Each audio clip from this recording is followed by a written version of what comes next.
بے شک میرا پروردگار دعا سننے والا ہے۔ اے پروردگار مجھ کو ایسی توفیق عنایت کر کہ نماز پڑھتا رہوں اور میری اولاد کو بھی یہ توفیق بخش۔ اے پروردگار میری دعا قبول فرما۔ اے پروردگار حساب کتاب کے دن میری اور میرے ماں باپ کی اور مومنوں کی مغفرت کیجو۔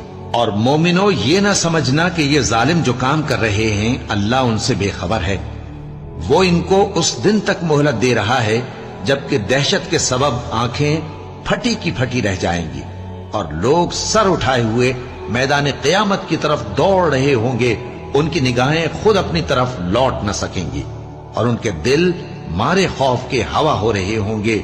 اور لوگوں کو اس دن سے آگاہ کر دو جب ان پر عذاب آ جائے گا، تب ظالم لوگ کہیں گے کہ اے ہمارے پروردگار ہمیں تھوڑی سی مہلت عطا کر تاکہ ہم تیری دعوت توحید قبول کریں